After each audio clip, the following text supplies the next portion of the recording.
जय जय रघुवीर समर्थ. शुका सारिखे पूर्ण वैराग्य जाचे, वसिष्ठा परिज्ञान योगेश्वराचे. कवी वाल्मिका सारिखा मान्य ऐसा, नमस्कार माझा सद्गुरु रामदासा.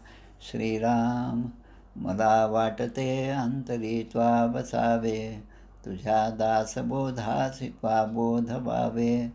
अपत्यापरी पाववी प्रेमग्रासा, महाराज या सद्गुरु रामदासा.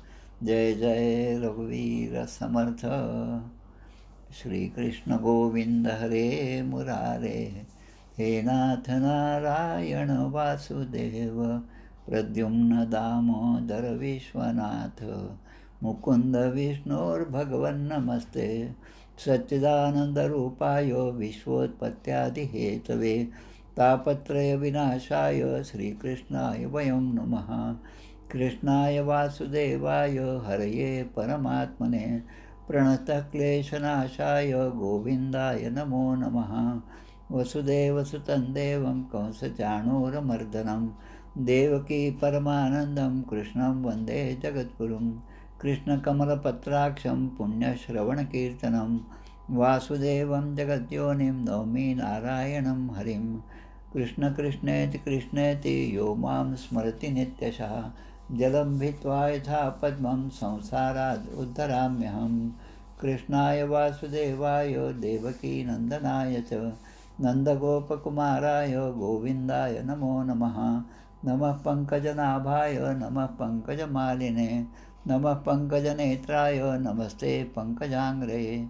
गोपाल कृष्ण भगवान की जय. जय जय रघुवीर समर्थ. श्री भगवान उवाच.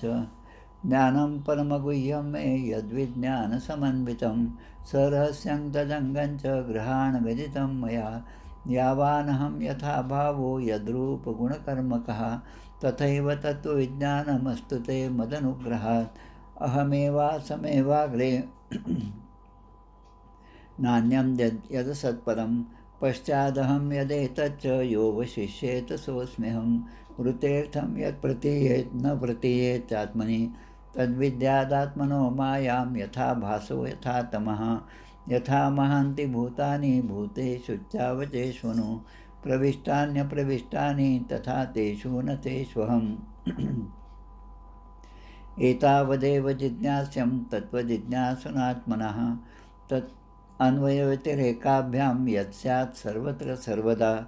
एतन्मतं समातिष्ठ परमेण समाधिना, भवान् कल्पविकल्पेषु न विमुह्यति कर्हिचित्. गोपाल कृष्ण भगवान की जय. जय जय रघुवीर समर्थ. अष्टमस्कंद अवतरणिका. अष्टमस्कंद प्रथमोध्यायात मन्वंतर कथा विख्यात गजेंद्र सापडला ग्राहमुखात द्वितीय अध्यायी कथा आहे. तृतीयात गजेंद्र कृतस्तुती, पावला संकष्टमुक्ती, गजग्राह पूर्वकथाती चतुर्थोध्यायात ब्रह्मदेवताकृत भगवत्स्तुती, पंचमोध्यायी निवेदिलिती, देवदैत्य सागर मंथती, षष्ठाध्यायाती कथा. सिंधू मंथन शिवविषपान, सप्तमात निवेदन, मोहिनी अवतार ग्रहण अष्टमोध्यायी, अमृत वितरण नवमात, देवासुर संग्राम दशमात, संग्राम समाप्ती एकादशात, द्वादशी मोहिनी शिवमोहन. पुढील 7 मन्वंतर, त्रयोदशात त्यांचा विस्तार, मनूंच्या कर्माचा विचार चतुर्दशोध्यायी.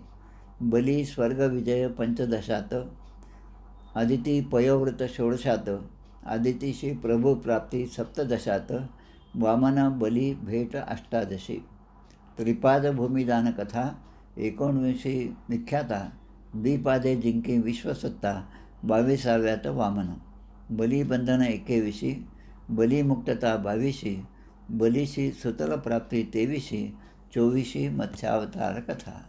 गोपाल कृष्ण भगवान की जय. जय जय रघुवीर समर्थ.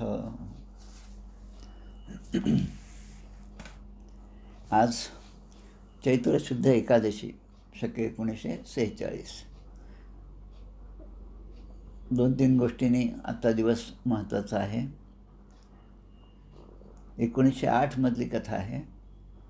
आपल्या शिर्डीचे साईबाबा जे आहेत त्यांचा उत्सव आत्ताच रामनवमीच्या दिवशी संपला. दशमीला तो उत्सव असतो. मोठी मिरवणूक त्या ठिकाणी निघते. डॉक्टर अनंतराव आठवले म्हणजे आपले परमपूज्य वरदानंद भारती यांचे गुरु म्हणजे आपले दासगणू महाराज. त्यानंतर दासगणू महाराजांचे गुरु म्हणजे वामन शास्त्री इस्लामपूरकर. ही ती परंपरा होती आणि अगदी ही परंपरा कल्याण स्वामींपासून सुरू झाली. जेव्हा आपल्या दादा म्हणजे दासगणू महाराज यांनी आपल्या शिष्यांना सांगितलं, म्हणजे आपल्या अनंतराव आठवले वरदानंद भारतीनं सांगितलं की आता यापुढे शिर्डीचे साईबाबा जे आहेत तर तेच तुला आता गुरुस्थानी आहेत आणि ते तुला मार्गदर्शन करतील. तर या साईबाबांचं एक चरित्र आहे, साई सच्चरित्र नावाचं. खूप सुंदर चरित्र आहे. माझे एक मित्र आहेत प्रभंजन भगत आणि त्यांच्या पत्नी सौ भगत. हे दोघेही उत्तम प्रकारचे कीर्तनं करतात, साईबाबांचे भक्त आहेत. तर त्या प्रभंजन भगत यांच्या खापर पणजोबा, म्हणजे आता लक्षात घ्या, वडील, आजोबा, पंजोबा, खापर पणजोबा, त्यांचं नाव होतं काशीराम शिंपी आणि दुसरं आडनाव होतं मिराणे. काशीराम शिंपी मिराणे. आणि त्यांचा एक मित्र आप्पा जागले. आता ही जी गोष्ट मी सांगतो आहे ती जवळपास 150 वर्षापूर्वीची आहे. जेव्हा शिर्डीचे साईबाबा शिर्डीमध्ये आले तेव्हा त्यांचा मुक्काम त्या ठिकाणी भैरवाच्या मंदिरामध्ये होता. भैरव मंदिराचे जे पुजारी होते त्यांनी या दोघांना तरुण अवस्थेमध्ये या मंदिरात आलेलं पाहिलं आणि अनायासं शिर्डी साईबाबा कोणालाही माहीत नसलेले त्या मंदिरात आलेले होते आणि त्यामुळे त्या पुजाऱ्यांनी या दोघांची ओळख त्यांच्याशी करून दिली. आणि त्या क्षणापासून शिर्डी साईबाबांच्या निर्याणापर्यंत जवळपास 40-45 वर्ष या तिघांनी या साईबाबांची सेवा केली आहे. आज चैत्र शुद्ध एकादशीच्या निमित्ताने श्री काशीराम शिंपी मिराणे यांची पुण्यतिथी आहे. त्या पुण्यतिथीनिमित्त त्यांना अभिवादन करूया. आणि दुसरं गोष्ट म्हणजे आज 19 एप्रिल बरोबर 1910 सनमध्ये क्रांतिकारक जे आहेत त्यांची नावं आपल्याला बरीच माहिती आहेत. त्यांचं कार्य आणि त्यांनी केलेलं जे धाडसाचं कृत्य आहे भारत मातेसाठी त्याची ओळख मात्र आपल्याला फार कमी प्रमाणात असते. त्यामध्ये अनंत लक्ष्मण कानेरे, त्यानंतर त्यांचे मित्र असणारे कृष्णाजी गोपाल कर्वे आणि तिसरे जे आहेत ते विनायक दामोदर देशपांडे. या तिघांनी मिळून नाशिकमध्ये जे कलेक्टर होते जॅक्सन, या कलेक्टरचा गोळ्या घालून वध केला आहे. आणि ती गोष्ट झाल्यानंतर यांच्यावर पुढे खटला चालला आणि आजच्याच दिवशी 19 एप्रिल 1910 त्यांना फाशी देण्यात आली. त्यामुळे आज त्यांचंसुद्धा पुण्यस्मरण करणं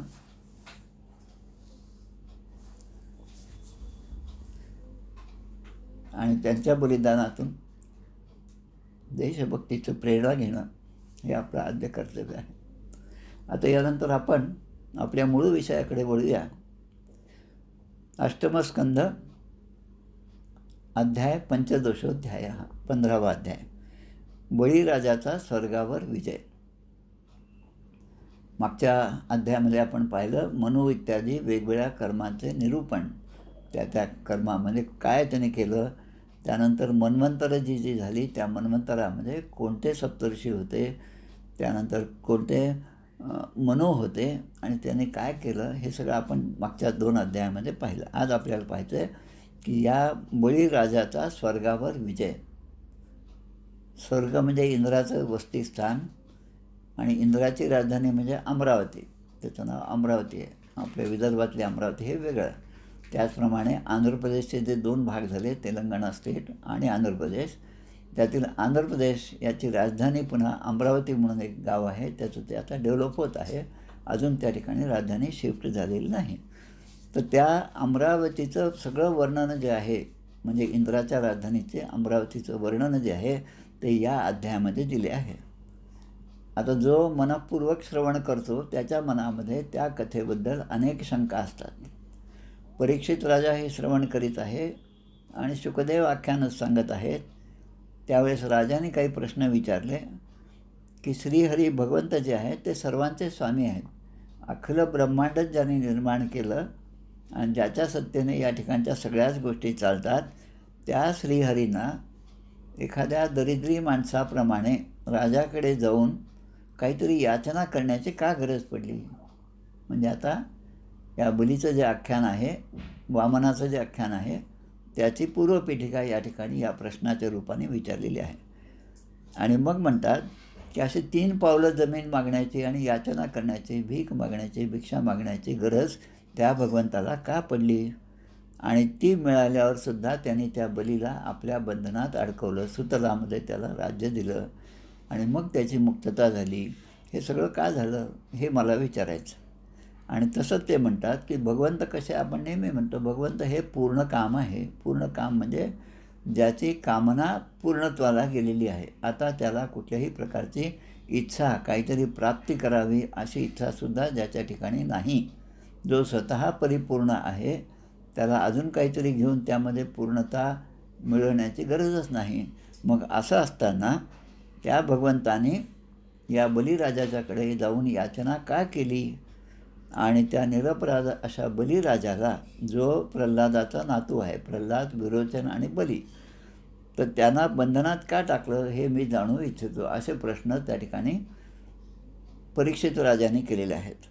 तेव्हा शुकदेव ते आता पुढे सांगतात की या बलीला इंद्राने, आता आपण मागे पाहिलं की त्याची सगळी संपत्ती हिरावून घेतली इंद्राची आणि त्याचे प्राणही घेतले. इंद्राने बलीचे प्राणही घेतले. तर तेव्हा आता तो बली निश्चेष्ट पडलेला आहे आणि त्यावेळेस भृगु वंशातील शुक्राचार्य, म्हणजे हे असुरांचे देवता, असुरांचे गुरु शुक्राचार्य, त्यांनी त्यांच्याकडे असलेल्या संजीवनी विद्यामुळे त्या बलिराजाला पुन्हा जीवदान दिलं. बलिराजा पुन्हा जिवंत झाला. आणि तेव्हा त्या महापराक्रमी अशा बलिराजाने भृगु ऋषींचा शिष्य होऊन आपलं सगळं द्रव्य, शिष्य झालो आता गुरुला आपण सगळं अर्पण करावं म्हणून त्यांनी सगळं आपलं द्रव्य त्याच्या चरणी अर्पण केलं आणि तो सर्व प्रकारे त्यांची सेवा करू लागला. कोण? बली हा शुक्राचार्यांची सेवा करू लागला. आता हा जे ब्राह्मण होते त्या काळातले भृगुवंशीय ब्राह्मण, कारण भृगु जे आहेत ते ब्रह्मदेवाचे मानसपुत्र आहेत आणि भृगूंचा पुत्र असणारे हे शुक्राचार्य आहेत, हे लक्षात घ्या. स्वर्गावर विजय मिळवण्याची इच्छा बलिराजाची होती आणि म्हणून त्याने, या शुक्राचार्याने बलिराजाला अभिषेक केला, राज्याभिषेक केला. बलिराजा झाले आणि त्यानंतर विश्वजित नावाचा एक चांगला मोठा असा यज्ञ त्याने त्यांच्याकडून करविला. आता त्या यज्ञामध्ये हवन जे करायचं असतं ते अग्नीला हवन करतो आपण. तेव्हा हवीर द्रव्याने, अनेक प्रकारच्या द्रव्याने बलिराजाने त्या अग्नीला हवन केलेलं आहे आणि त्याचा परिणाम, तो यज्ञ इतका प्रभावी होता की त्याचा परिणाम म्हणून जसं आपण रामायणामध्ये पाहतो की त्या यज्ञामधून तो पुरुष प्रकट झाला आणि त्यांनी रामाच्या किंवा या चारी भावंडाच्या जन्माचं ते निमित्त झालं आणि ते त्याने दिलेलं जे पायस होतं ते पायस या तिन्ही राण्यांना दिल्यामुळे राम, लक्ष्मण, भरत, शत्रू यांचा जन्म झाला. हे जसं आहे तसं या ठिकाणी त्या यज्ञामधून एक सोनेरी पत्र्याने मडवलेला रथ हा त्यातून प्राप्त झाला. त्याच्यानंतर इंद्र ज्या रथावर बसत होते ते जे घोडे होते ते घोडे हिरव्या रंगाचे होते. आपण नेहमी पाहतो ते घोडे जे आहेत ते थोडेसे लालसर, करपट किंवा पांढऱ्या रंगाचे असतात. आता आमचे रंगनाथ स्वामी जे आहेत निगडीचे, त्यांचासुद्धा घोडा होता, पण तो घोडा निळ्या रंगाचा होता. म्हणजे आता या घोड्यांचे रंग या सगळ्या वाचनातून आता लक्षात येतं की वेगवेगळ्या रंगाचे घोडे आहेत. अर्जुनाच्या रथाचे घोडे हे श्वेत होते, पांढऱ्या रंगाचे होते. तर त्या ठिकाणी इंद्राच्या रथाचे घोडे जे आहेत हिरव्या रंगाचे घोडे ते त्यातून निर्माण झाले आणि सिंहाच्या चिन्हाने युक्त असा ध्वज निर्माण झाला. अशा 3 गोष्टी त्या बलिराजाला त्या यज्ञामधून प्राप्त झाला. ध्वजस्थ सिंहेन विराजमानो हुताशना दास हवीर्भिरिष्ठात. आता त्या बलिराजाला जे जे त्या ठिकाणून प्राप्त झालं ते त्यांनी बरोबर घेतलं. शिवधनुष्य प्राप्त झालं. कधीही रिकामे न होणारे 2 बाण असलेले भाते, त्या भात्यामध्ये 2च बाण, ते बाण चालवले.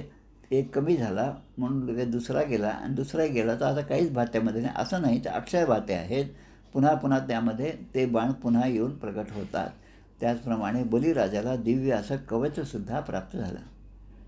आता बलिराजाचे आजोबा जे आहेत म्हणजे प्रल्हाद जे आहे, त्यांनी त्या ठिकाणी येऊन न कोमजणाऱ्या फुलांची माळ दिली आपल्या नातवाला. आणि शुक्राचार्यांनी म्हणजे असुरांचे गुरु असणारे शुक्राचार्य, ज्यांच्यामुळे बलिराजा पुन्हा जिवंत झाले होते, त्यांनी त्यांना शंख दिला. पितामह हस्तस्य ददौच माला. पितामह म्हणजे आजोबाकडून ती माळा मिळाली. आणि अमलान पुष्पाम जलजमच शुक्रहा म्हणजे शुक्राचार्यांनी त्यांना अमलान पुष्पाम, अमलान म्हणजे जे कधीही काय म्हणतात त्याला कोमेजत नाहीत अशा पुष्पांची माळा त्याने दिली. आणि जलजम या शब्दाचा अर्थ जलापासून उत्पन्न होणारा. जलज म्हणजे आपण कमळालासुद्धा जलज म्हणतो. आणि या ठिकाणी जलज म्हणजे शंख, कारण शंखाची उत्पत्ती ही पाण्यामधून झालेली आहे. अनंतम विजयम राजा कुंतीपुत्रो युधिष्ठिरः नकुलसहदेवश्च सुघोष मणिपुष्पको पांचजन्य ऋषिकेशो देवदत्तं धनंजयः पौंड्रम दद्मो महाशंखम भीमकर्मा वृकोदरः. 5 पांडवांच्या शंखाची नावं. त्याच्यानंतर पांचजन्य हा भगवान श्रीकृष्णाचा शंख, याचा उल्लेख गीतेमध्ये पहिल्या अध्यायामध्ये केलेला आहे. तसं या ठिकाणी यांना तो शंखसुद्धा प्राप्त झाला शुक्राचार्यांच्याकडून. आणि या बलिराजांनी आत्तापर्यंत त्यांना ज्या ज्या गोष्टी मिळाल्या होत्या त्या सगळ्या घेऊन त्या रथावर बलिराजा आरूढ झाले. अर्थात त्यांच्याबरोबर दैत्याची सेना जी होती ती सेना होती. त्या सेनेचा अधिपती, सेनेचा सेनापती हा त्यांच्याबरोबर होता. अशा प्रकारे एक विशाल राक्षसी सेना घेऊन राजा बलीने, आता बलीच्या मनामध्ये होतं की या इंद्रावर आपण स्वारी करायची.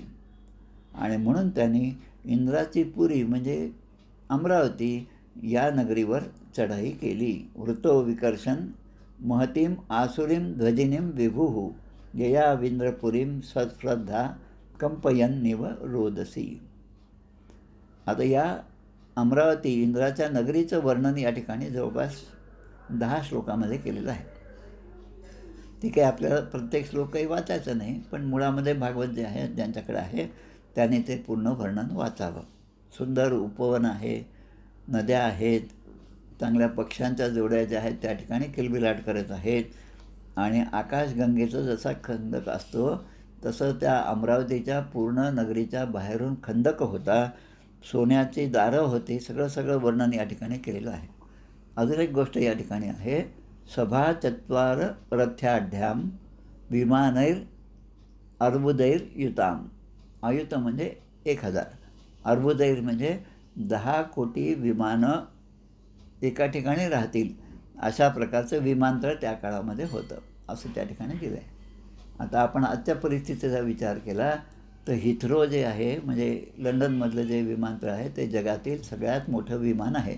त्यामध्ये प्रत्येक क्षणी एक विमान आकाशात झेप घेतं आणि दुसरं खाली उतरत असतं, अशी त्याची ख्याती आज आहे. म्हणून त्याचं कौतुक आपल्याला वाटतं. पण आपल्या या पुराणामधल्या कथांमध्ये 10 कोटी विमान नेहमी त्या ठिकाणी तयार असायचे, म्हणजे सज्ज असायचे, असं त्या ठिकाणचं वर्णन. असं त्या 10 श्लोकामध्ये हे सगळं अमरावतीचं वर्णन केलेलं आहे.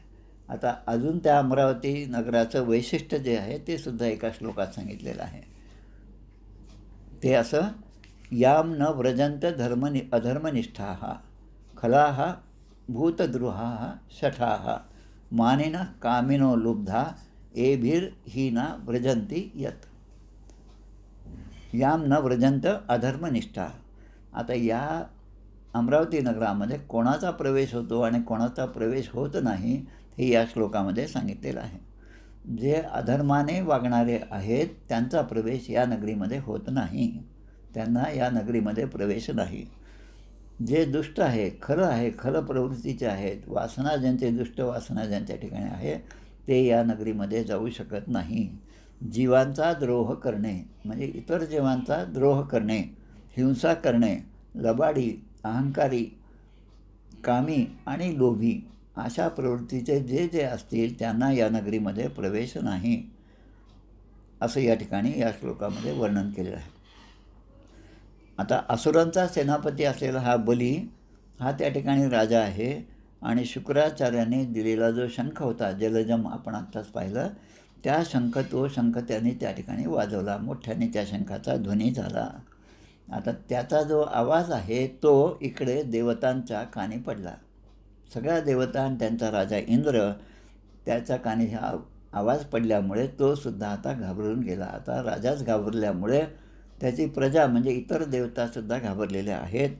आणि अशा घाबरलेल्या परिस्थितीमध्ये आता कोणीतरी आपल्याला मदत केली पाहिजे आणि त्यांची मदत मिळाल्याशिवाय आपण या बलीवर स्वारी करू शकत नाही, बलीशी आपण युद्ध करू शकत नाही. आपली कमतरता त्यांच्या लक्षात आली म्हणून हे सगळे बृहस्पतीकडे गेले. आता बृहस्पती हे देवांचे गुरु आहेत आणि त्यांना बलीराजा त्या ठिकाणी म्हणतो की माझा जुना शत्रू जो आहे, जो बली आहे, त्याने भरपूर अशी युद्धाची तयारी केलेली आहे आणि त्याला थांबवणं युद्धापासून असा कोणीच नाही. त्याला कोणत्याही प्रकारे आपण रोखू शकत नाही.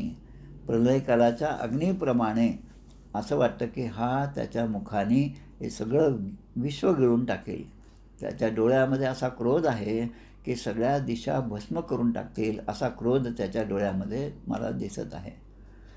माझ्या शत्रूंचं एवढं सामर्थ्य हे कसं काय त्याला प्राप्त झालं या बलिराजाला, असा प्रश्न त्याने विचारला. त्याचं शरीर, मन, इंद्रिय इतकी बळकट आहेत आणि त्याच्या ठिकाणी हे जे तेज मला दिसून येत आहे ते तेज त्याच्या ठिकाणी कुठून आलं? ओजस्सहो बलम तेजो यत एतत् समुद्यमः. हे बल त्याच्या ठिकाणी कुठून आलं आहे हे कृपया आपण मला सांगावं, असं बलिराजा बृहस्पती देवांचे गुरु यांना विचारत आहेत. तेव्हा देवगुरु म्हणतात की या तुझ्या शत्रूचं, बलीचं हे जे तेज आहे, ह्या जो त्याच्यामधला उत्साह आहे, त्याची जी उन्नती आहे, हे त्याचं जे ऐश्वर आहे, त्याचं कारण जे आहे ते मी जाणतो. आणि स्वतः भृगुवंशीयांनी म्हणजे त्यावेळेसच्या ब्राह्मणांनी भृगुवंशातील आपला जो अधिकार आहे, आपलं जे कमावलेलं तपसाधनेने कमावलेली शक्ती आहे, ती सगळी त्या बलीला दिलेली आहे आणि म्हणून बलीचं तेज एवढं वाढलेलं दिसतं आहे. आता या ठिकाणी तस्मान निलयम उत्सृज्य यूयम सर्वे त्रिविष्टपम यातकालम प्रतीक्षंतो यतशत्रोर विपर्ययः.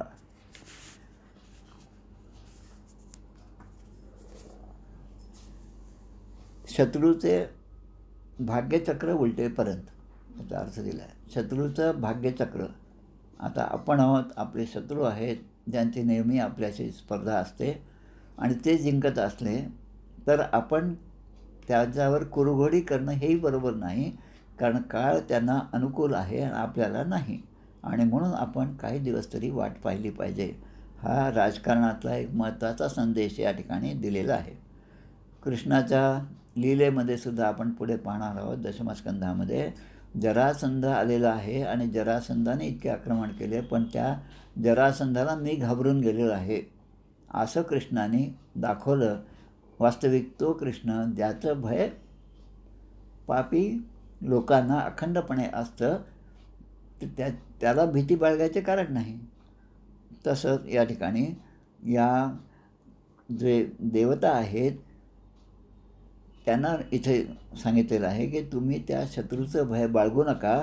पण आता हीच गोष्ट आहे, जसं त्या ठिकाणी जरासंधासमोर भगवान श्रीकृष्णसुद्धा युद्धभूमीवरून पळून गेलेले आहेत. रणछोडदास हे नाव त्यांनी प्राप्त केलं आणि रणछोडदास हे नाव घेऊनसुद्धा पुन्हा तेच विश्ववंद्य झालेले आहेत.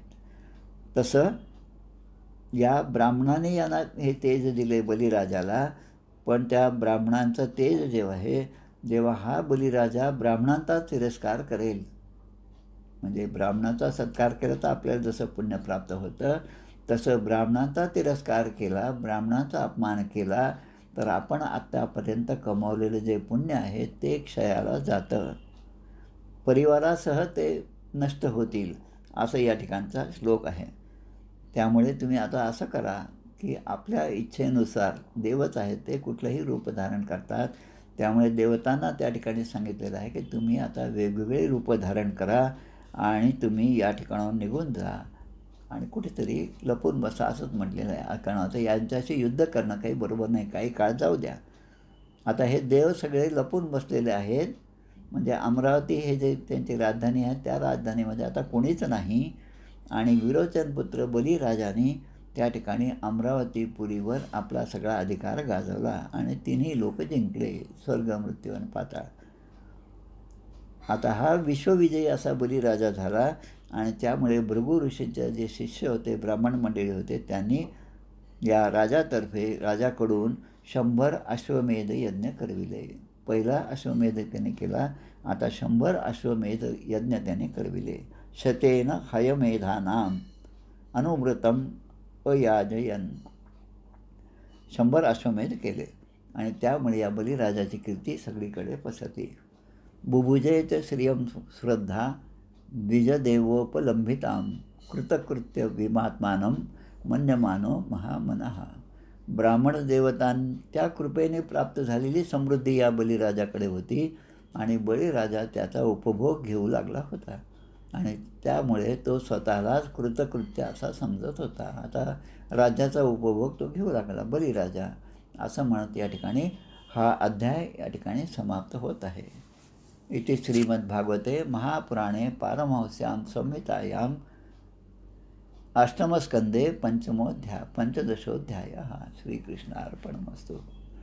म्हणजे यामध्ये अमरावती या इंद्राच्या पुरीचं वर्णन जास्त आहे आणि तो बलिराजा एवढा समृद्ध का झाला त्याचं कारण जे आहे ते परीक्षित राजाने विचारलं, त्याप्रमाणे शुकदेवाने सांगितलेलं आहे. त्यांनी 100 अश्वमेध यज्ञ केले. रामायणामध्ये आपण पाहतो अश्वमेध यज्ञाचं वर्णन आहे, तसं अनेक अश्वमेध यज्ञ या ठिकाणी त्याने केलेलं आहे. आता आपण दुसऱ्या अध्यायाकडे वळत आहोत, म्हणजे 16वा अध्याय. श्रीकृष्ण गोविंद हरे मुरारे.